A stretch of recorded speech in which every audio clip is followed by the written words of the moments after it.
नमस्कार दोस्तों, मैं हूं भूत की गली और आप सुन रहे हैं एक हॉरर कहानी, वो भी मेरी जुबानी। दोस्तों, आज की हमारी कहानी उत्तर प्रदेश के बरेली जिले के रहने वाले एक शख्स की होने वाली है, जो अपने मामा के घर पर रहता है।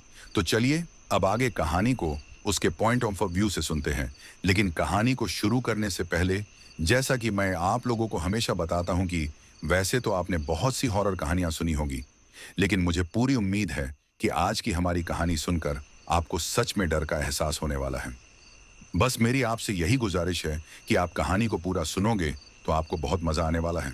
साथ ही आप हमारे चैनल पर पहली बार आए हो तो सब्सक्राइब कर लीजिए। ऐसा करने से हमारी और आपकी नजदीकियां बढ़ जाएगी और आगे आने वाली वीडियो आपके पास आसानी से पहुंच जाएगी। तो ज्यादा समय ना लेते हुए अब कहानी को पॉइंट ऑफ व्यू से शुरू करते हैं। और दोस्तों, मैं आपको एक बात कहना चाहूंगा। आप हमारी कहानी को सुन तो रहे हो, लेकिन लाइक और कमेंट नहीं कर रहे। मैंने आपको बोल रखा है कि जो भी हमारी वीडियो के कमेंट बॉक्स में अपना नाम, अपने राज्य या जिले के साथ कमेंट करेगा, उसका नाम अगली वीडियो में लास्ट में लिया जाएगा। फिर भी दोस्तों, आप कमेंट नहीं कर रहे। तो दोस्तों, आपसे यही गुजारिश है कि ज्यादा से ज्यादा कमेंट करें। तो अब कहानी शुरू करते हैं। नमस्कार दोस्तों, यह घटना 2018 की है, जब मैं बरेली, उत्तर प्रदेश में अपने मामा के घर रहता था। मेरा कॉलेज राजकीय डिग्री कॉलेज बरेली था और मैं वहां सेकंड ईयर में पढ़ रहा था। मेरे मामा का घर गांव फतेहगंज पश्चिमी के पास था और मेरी नानी वहां बीमार रहती थी। उस दिन मेरी आखिरी परीक्षा थी। पेपर मुश्किल था, इसलिए मैं दोस्तों के साथ चर्चा करने लगा। कब समय निकल गया पता ही नहीं चला। जब मैंने घड़ी देखी तो रात के 8 बज चुके थे।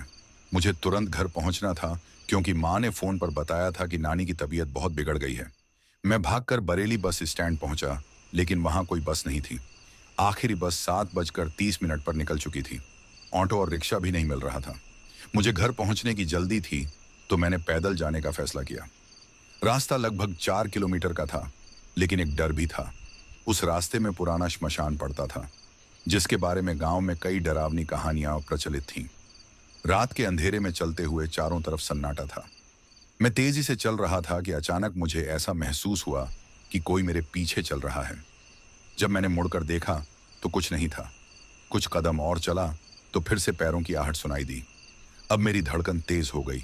मैं जल्दी जल्दी चलने लगा, लेकिन जैसे ही मैं फतेहगंज पश्चिमी के पुराने श्मशान के पास पहुंचा, मुझे अजीब सा एहसास हुआ। वहां हवा ठंडी हो गई थी और ऐसा लग रहा था जैसे कोई छाया वहां खड़ी हो। मैंने देखा कि सड़क के किनारे एक पेड़ के नीचे एक औरत खड़ी थी। उसने सफेद साड़ी पहन रखी थी और उसका चेहरा झुका हुआ था। ऐसा लग रहा था जैसे वह किसी का इंतजार कर रही हो। जैसे ही मैं पास पहुंचा, उसने धीरे धीरे अपना सिर उठाया। उसकी आंखें कोयले की तरह काली थीं और चेहरा सड़ा हुआ लग रहा था। मैं जड़ हो गया। मेरी चीख निकलने वाली थी, लेकिन आवाज नहीं निकली। तभी उसने एक अजीब सी हंसी हंसनी शुरू कर दी, एक डरावनी हंसी जो मेरे कानों में गूंजने लगी। भागो, बस भागो! मेरे पैरों में जैसे जान ही नहीं बची थी। तभी उसने अपना हाथ मेरी ओर बढ़ाया। मुझे अपनी नानी की याद आई और मैं जोर से चिल्लाया, नानी बचाओ! जैसे ही मैंने यह कहा, वह औरत गायब हो गई। लेकिन अब मुझे अपने कंधे पर किसी के ठंडे हाथ का एहसास हुआ। मैंने झटके से पीछे देखा, कोई नहीं था। अब मेरे पास सिर्फ एक ही रास्ता था, भागो! मैं पूरी ताकत से दौड़ पड़ा। जब मैं मामा के घर पहुंचा तो माँ और मामा घबरा गए। क्या हुआ? तू इतना घबराया हुआ क्यों है? मामा ने पूछा। मैं हाँफते हुए सारी बात बताने लगा। जैसे ही मैंने उस औरत का जिक्र किया, मेरी नानी के चेहरे पर डर आ गया। उन्होंने कहा, मैंने कहा था ना, उस रास्ते से मत आना, वहां कुछ है। फिर नानी ने बताया कि सालों पहले वहां एक औरत की हत्या हुई थी।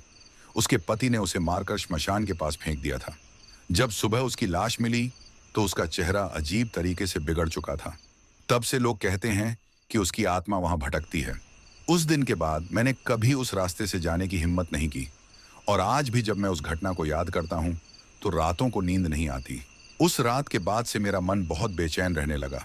मैं जब भी अकेले होता तो मुझे ऐसा लगता कि कोई मुझे देख रहा है। घर में सबको पता चल चुका था कि मैंने कुछ भयानक अनुभव किया है, लेकिन कोई इस बारे में ज्यादा बात नहीं कर रहा था। अगली सुबह नानी ने मुझे पास बुलाया। उनका चेहरा गंभीर था। उन्होंने धीमे स्वर में कहा, बेटा, मैंने तुझे कई बार मना किया था कि उस रास्ते से मत जाना। वहां एक आत्मा है जो अब तुझे पहचान चुकी है। मैं घबरा गया। क्या मतलब नानी? आत्मा मुझे पहचान चुकी है? उन्होंने लंबी सांस ली और कहा, तूने उसे देख लिया और उसने तुझे देख लिया। अब वो तुझे अपने पास बुलाएगी। मैंने यह सुनकर गले में सूखापन महसूस किया। लेकिन नानी, मैंने तो सिर्फ देखा और भाग आया। नानी की आंखों में चिंता थी। यही तो डर है बेटा। अगर तू वहां ज्यादा देर रुकता तो शायद वापस नहीं आ पाता। लेकिन अब वो तुझे दोबारा बुलाएगी। उस घटना के बाद मुझे हर रात अजीब सपने आने लगे। सपने में मैं हमेशा उसी रास्ते पर होता और कोई मुझे आवाज दे रहा होता। कभी कभी रोने की आवाज, कभी कभी हंसने की। एक रात तो मैंने सपने में खुद को श्मशान के पास खड़ा पाया और वो सफेद साड़ी वाली औरत मेरे सामने थी। उसने धीरे से कहा, कहाँ भाग रहे हो?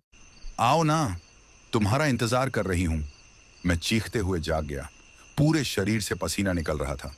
अब असली डर शुरू हुआ। अब सिर्फ सपनों में ही नहीं बल्कि हकीकत में भी अजीब चीजें होने लगी। जब भी मैं रात में कमरे में होता, मुझे लगता कोई खिड़की के बाहर खड़ा है। घर की लाइट्स अपने आप झपकने लगती, खासकर जब मैं अकेला होता। कई बार जब मैं रात में पानी पीने उठता तो मुझे सफेद साया दीवारों पर चलता दिखता। मैं पागल हो रहा था। मैंने नानी को बताया तो उन्होंने कहा, अब तुझे उससे पीछा छुड़ाना होगा। नानी ने मामा से कहा कि हमें पिंडदान करवाना होगा ताकि उस आत्मा को शांति मिले। गांव के एक पुराने पुजारी बाबा से संपर्क किया गया। पुजारी बाबा ने कहा, वो आत्मा तुझे अपने साथ ले जाना चाहती थी। तुझे बचाने के लिए हमें उसे मुक्त करना होगा। उन्होंने अगले दिन श्मशान के पास जाकर पिंडदान करने का सुझाव दिया। लेकिन उन्होंने मुझे चेतावनी दी, तू वहां मत जाना वरना वो फिर तुझे पकड़ सकती है। मैंने तय किया कि मैं वहां नहीं जाऊंगा, लेकिन मुझे अजीब खिंचाव महसूस हो रहा था। ऐसा लग रहा था कि कोई मुझे वहां बुला रहा है।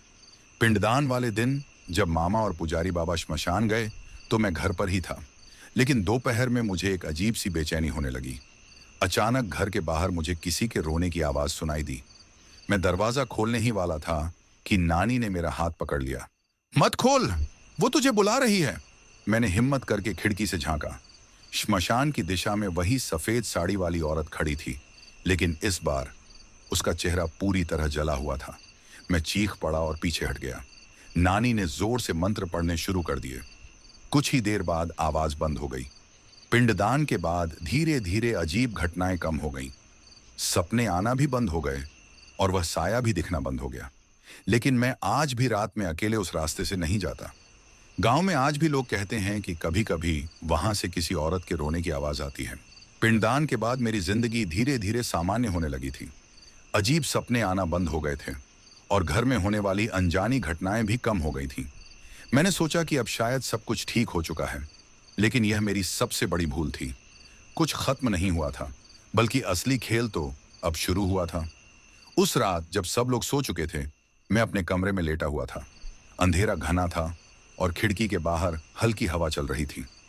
अचानक मुझे लगा कि कमरे में कोई और भी है। मैंने मोबाइल की टॉर्च जलाई और चारों तरफ देखा। कोई नहीं था। लेकिन जैसे ही मैंने टॉर्च बंद की, मुझे खिड़की के शीशे पर एक परछाई दिखी।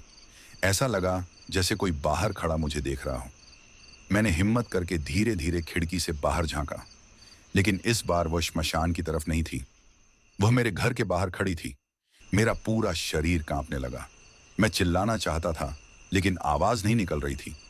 मैं जैसे जैसे पीछे हटने लगा, वो औरत खिड़की की ओर करीब आने लगी। फिर उसने दरवाजे पर जोर से दस्तक दी। टक्कर टक्कर टक्कर। मैंने आंखें बंद कर लीं और भगवान का नाम लेने लगा। लेकिन तभी मुझे अपने कानों के पास एक धीमी फुसफुसाहट सुनाई दी। मैं अब भी यहां हूं। मैंने हिम्मत करके आंखें खोलीं, लेकिन वहां कोई नहीं था। मैं डर से कांपते हुए नानी के कमरे में भागा और उन्हें जगाया। उन्होंने मुझे देखकर कहा, मैं जानती थी कि वो इतनी आसानी से नहीं जाएगी।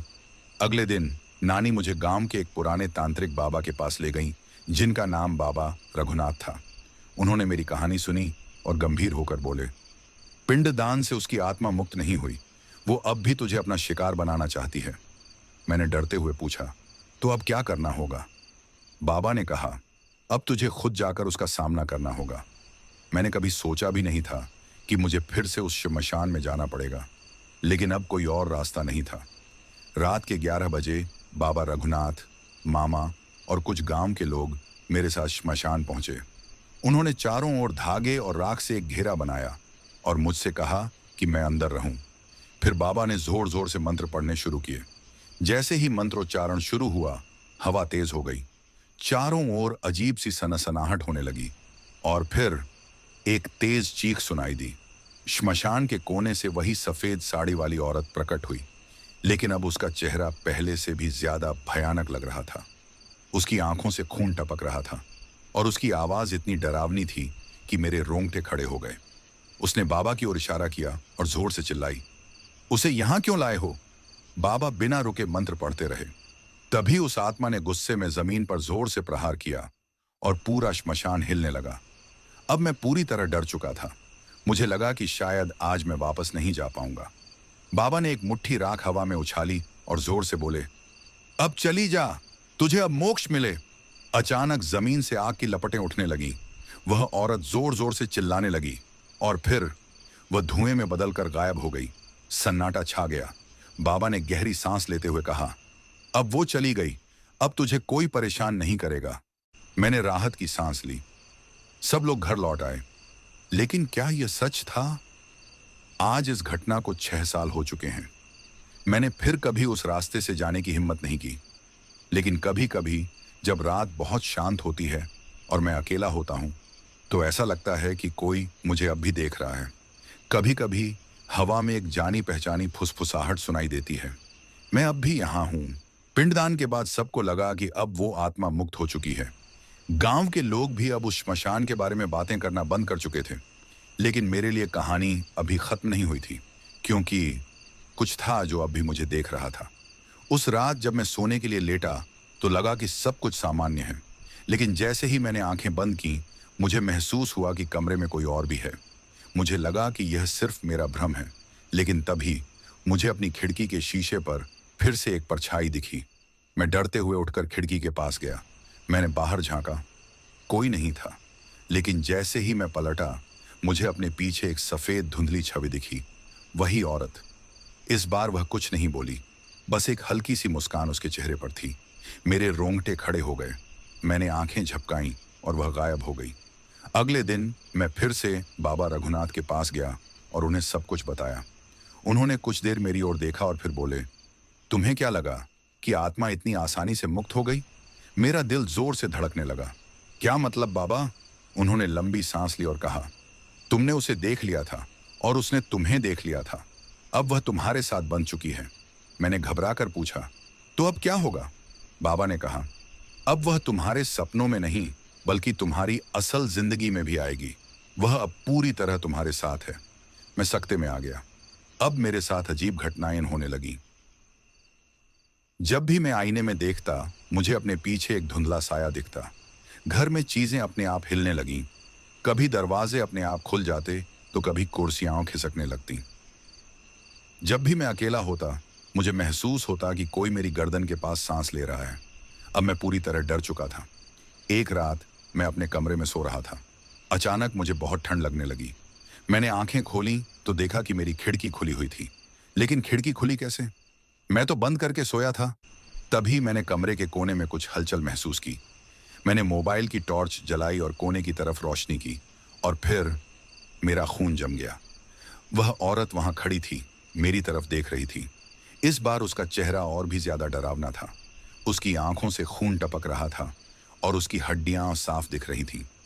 लेकिन सबसे डरावनी बात थी उसकी मुस्कान। उसने धीरे धीरे अपना हाथ मेरी तरफ बढ़ाया और धीमे स्वर में कहा, मैं अब भी यहां हूं। क्या अब बच पाना मुमकिन था? उस रात के बाद मैंने फैसला किया कि अब मैं इस आत्मा से पीछा छुड़ाने के लिए कुछ भी करूंगा। लेकिन क्या आत्माएं इतनी आसानी से पीछा छोड़ती हैं? या फिर यह सिर्फ शुरुआत थी? अब मैं पूरी तरह समझ चुका था कि यह आत्मा मेरा पीछा छोड़ने वाली नहीं थी। पिंडदान के बावजूद वह मुझसे बन चुकी थी। बाबा रघुनाथ की बात सही साबित हो रही थी। वह अब सिर्फ सपनों में नहीं, बल्कि मेरी असल जिंदगी में भी थी। अब मेरे पास सिर्फ 2 ही रास्ते थे। या तो मैं हमेशा के लिए इस डर के साथ जीता, या फिर कोई ऐसा उपाय ढूंढता जिससे इस आत्मा से मुक्ति मिल सके। लेकिन क्या सच में उससे बच पाना मुमकिन था? मैंने एक बार फिर बाबा रघुनाथ से मिलने का फैसला किया। जब मैं उनके पास पहुंचा तो उन्होंने मुझे देखते ही कहा, तू बहुत देर कर चुका है बेटा। अब यह आत्मा तुझे पूरी तरह घेर चुकी है। मेरा दिल तेजी से धड़कने लगा। मैंने हिम्मत जुटाकर पूछा, बाबा, अब इसका कोई उपाय है? बाबा ने मेरी ओर देखा और गंभीरता से बोले, अब सिर्फ एक ही तरीका बचा है। तुझे खुद उसके पास जाकर उसका सामना करना होगा। मैं चौंक गया। क्या बाबा? मैं पहले ही उसे देख चुका हूं और हर बार जब मैंने उसका सामना किया वो और ज्यादा डरावनी हो गई। अगर इस बार कुछ गलत हुआ तो? बाबा ने लंबी सांस ली और बोले, अगर तुझे इससे छुटकारा पाना है तो तुझे उसकी अधूरी इच्छा पूरी करनी होगी।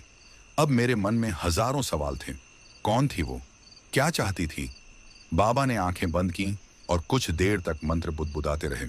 फिर उन्होंने मेरी ओर देखा और बोले, वो औरत मरने से पहले न्याय चाहती थी। उसका पति ही उसका कातिल था। जब तक उसे न्याय नहीं मिलेगा उसकी आत्मा भटकती रहेगी। मैंने घबरा कर पूछा, लेकिन बाबा, वो तो बरसों पुरानी बात है। अब मैं क्या कर सकता हूं? बाबा ने गहरी आवाज में कहा, अगर तू उसकी आत्मा को मुक्त नहीं करेगा तो वो तुझे अपने साथ ले जाएगी। अब मुझे समझ आ चुका था कि या तो मैं उसका अधूरा काम पूरा करूं या फिर खुद उसकी तरह आत्मा बन जाऊं।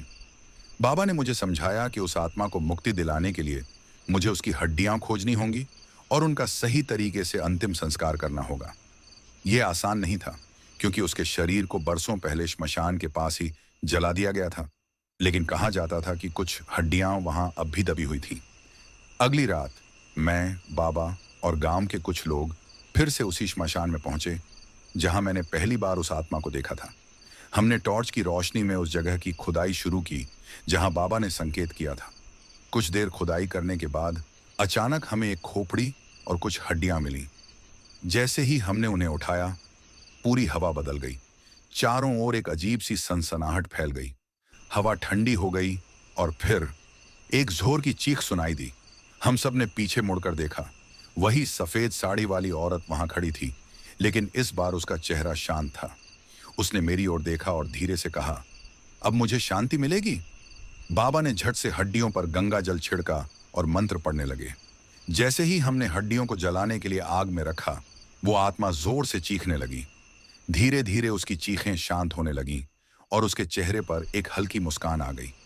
उसने मेरी ओर देखा और धीरे धीरे धुएं में बदलकर गायब हो गई। उस रात के बाद मैंने फिर कभी उसे नहीं देखा। घर में अजीब घटनाएं भी बंद हो गईं। ऐसा लगने लगा कि अब सब कुछ सामान्य हो चुका था। लेकिन कभी कभी जब मैं रात में अकेले होता हूं तो मुझे ऐसा लगता है कि कोई अब भी मुझे देख रहा है। और जब तेज हवा चलती है तो ऐसा लगता है जैसे कोई धीमे स्वर में कह रहा हो, ध्यान रखना, मैं अब भी यहां हूं। श्मशान में उस रात के बाद से सब कुछ बदल चुका था। गांव के लोग अब उस रास्ते से गुजरने लगे थे। मेरे घर में अजीब घटनाएं होना बंद हो गई थीं और मैं भी धीरे धीरे इस डरावनी याद को पीछे छोड़ने लगा था। लेकिन क्या यह सच में अंत था या फिर कुछ अब भी अधूरा था? कुछ महीनों तक सब कुछ सामान्य रहा, लेकिन फिर धीरे धीरे अजीब घटनाएं दोबारा होने लगी। जब मैं रात को सोता तो मुझे फिर से हल्की फुसफुसाहट सुनाई देने लगी। आईने में कभी कभी मुझे अपने पीछे कोई परछाई दिखती। घर की लाइट्स अपने आप जलने बुझने लगी।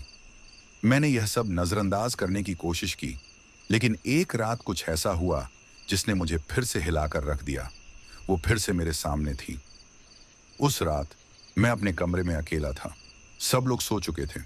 मैं मोबाइल चला रहा था, तभी अचानक पंखा बंद हो गया। कमरे में एकदम सन्नाटा छा गया। मैंने सोचा शायद लाइट चली गई होगी, लेकिन तभी मुझे दरवाजे पर दस्तक सुनाई दी। टक्कर टक्कर टक्कर। इतनी रात को दरवाजे पर कौन हो सकता था? मैं धीरे धीरे दरवाजे की ओर बढ़ा। दिल जोर जोर से धड़क रहा था। मैंने जैसे ही दरवाजा खोला, मेरा खून जम गया। वो औरत फिर से मेरे सामने खड़ी थी, लेकिन इस बार वो पहले से अलग थी। उसका चेहरा शांत था, लेकिन उसकी आंखों में कुछ अजीब सा दर्द था। उसने मेरी ओर देखा और धीरे से कहा, तुमने सोचा था कि सब खत्म हो गया? मैं पूरी तरह डर चुका था। लेकिन तुम्हारी आत्मा को तो मुक्ति मिल चुकी थी, तुम फिर से क्यों आई हो? वो औरत कुछ देर चुप रही, फिर बोली, जिसने मुझे मारा था वो अब भी जिंदा है। मैं हक्का बक्का रह गया। क्या? लेकिन बाबा ने कहा था कि तुम्हें मोक्ष मिल गया। उसने एक दर्द भरी हंसी हंसते हुए कहा, मोक्ष तब मिलता जब मुझे न्याय मिलता। लेकिन मेरा हत्यारा अब भी आज़ाद घूम रहा है। अब मुझे समझ आया कि यह कहानी अभी खत्म नहीं हुई थी। बाबा रघुनाथ ने हमें जो बताया था वह अधूरा सच था। उस औरत की आत्मा को शांति तभी मिलेगी जब उसके हत्यारे को सजा मिलेगी। मैंने ठान लिया कि अब मैं इस रहस्य को पूरी तरह से सुलझा कर रहूंगा। मैंने गांव के बुजुर्गों से पूछताछ करनी शुरू की। धीरे धीरे सच्चाई सामने आने लगी। उस औरत का नाम सुनीता था। वह इसी गांव में रहती थी और उसकी शादी पास के ही एक गांव के आदमी से हुई थी। लेकिन शादी के कुछ साल बाद उसका पति उसे मारकर उसकी लाश को श्मशान के पास फेंक आया था। गांव में कुछ लोगों को यह पता था, लेकिन डर के मारे किसी ने कुछ नहीं कहा। अब मुझे समझ आ गया था कि यह आत्मा अब भी क्यों भटक रही थी। मैंने और बाबा रघुनाथ ने मिलकर उस आदमी का पता लगाया। वह अब भी उसी गांव में रहता था, जैसे कुछ हुआ ही ना हो। जब हम उसके पास पहुंचे और उससे इस बारे में पूछा तो पहले वह मना करता रहा, लेकिन जब बाबा ने जोर से मंत्र पढ़े और गंगा जल छिड़का तो वह अचानक गुस्से से चिल्लाने लगा। हाँ, मैंने ही मारा था उसे। उसने मुझे छोड़ने की धमकी दी थी, इसलिए मैंने उसे खत्म कर दिया। अब सब साफ हो चुका था। गांव के लोगों ने मिलकर उसे पुलिस के हवाले कर दिया। उस रात जब मैं घर लौटा और सोने के लिए लेटा तो मुझे फिर से वही फुसफुसाहट सुनाई दी, लेकिन इस बार वह डरावनी नहीं थी। मैंने आंखें खोली और देखा वही औरत खड़ी थी, लेकिन अब उसका चेहरा शांत था। उसने हल्की मुस्कान के साथ कहा, अब मुझे मोक्ष मिल गया, धन्यवाद। और फिर वह धीरे धीरे धुंध में बदलकर गायब हो गई। अब मैं जानता था कि यह सच में अंत था।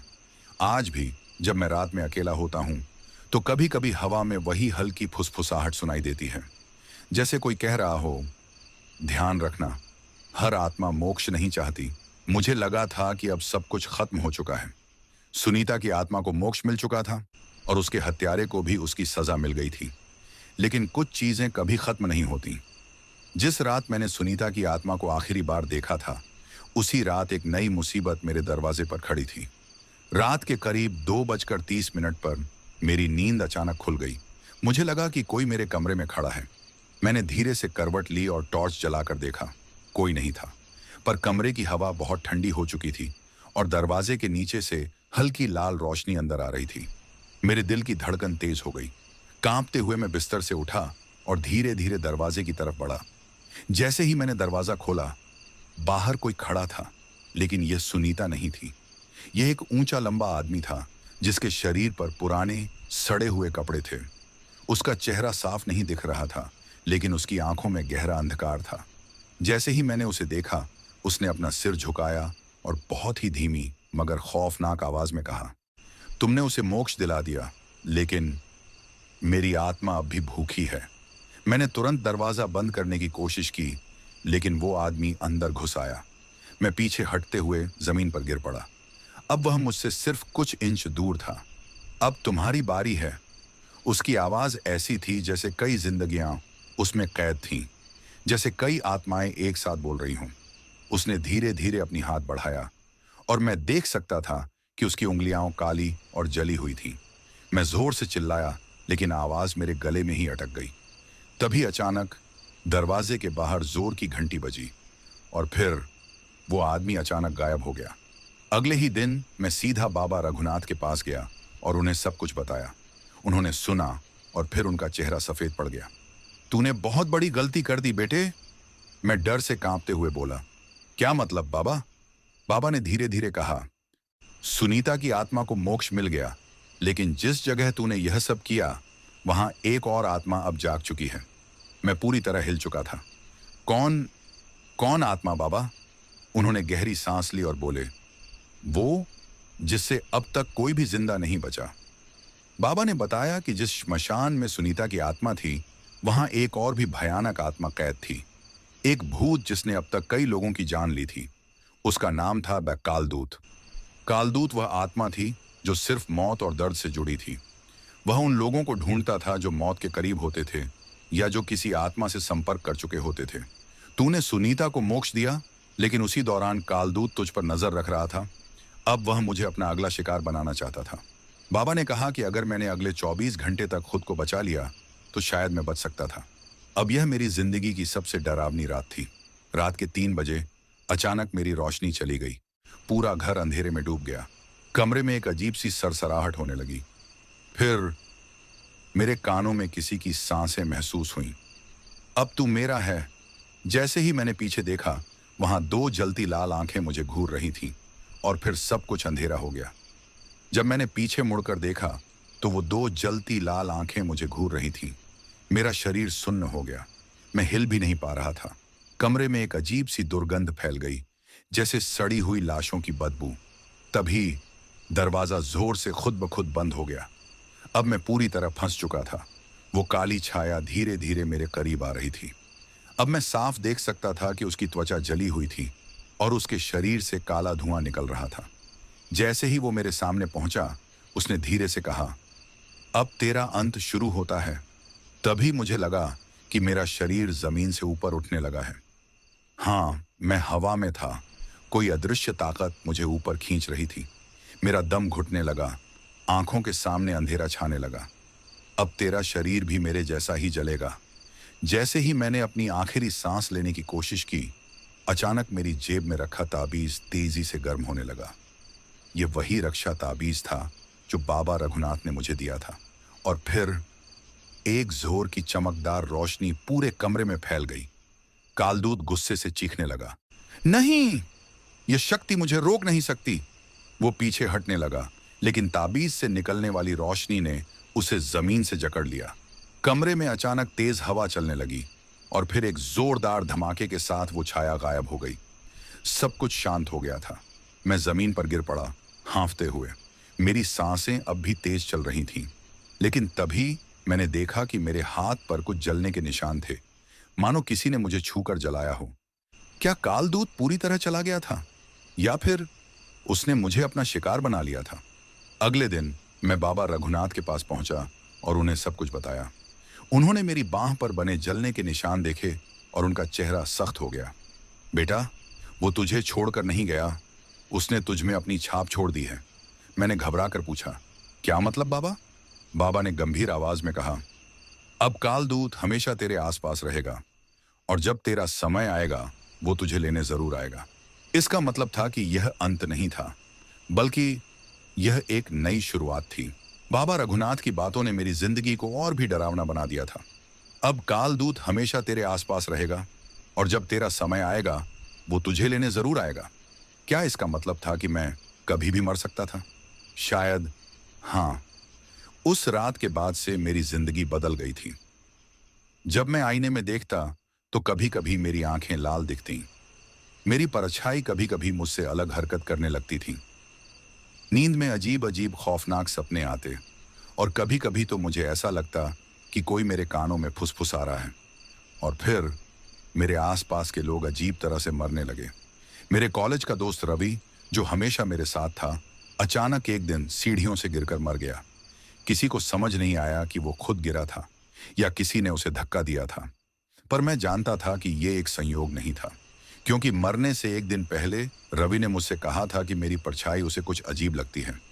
इसके कुछ ही दिन बाद मेरी मामी की अचानक मौत हो गई।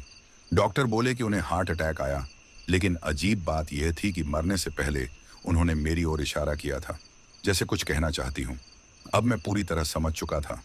कालदूत ने मुझे सिर्फ जिंदा नहीं छोड़ा था, बल्कि अब वो मुझसे लोगों की बलि दिलवा रहा था। अब मुझे खुद पर भी भरोसा नहीं रह गया था। एक रात जब मैं अपने कमरे में बैठा था तो मेरी माँ आई और बोली, बेटा, तुम ठीक तो हो? जाने क्यों, मुझे बहुत गुस्सा आ गया।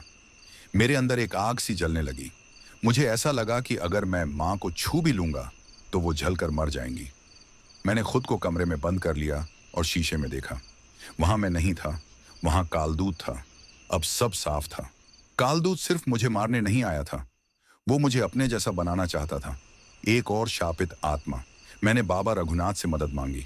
बाबा बोले, अब सिर्फ एक ही उपाय बचा है बेटा, तुझे खुद अपनी मौत को चुनना होगा।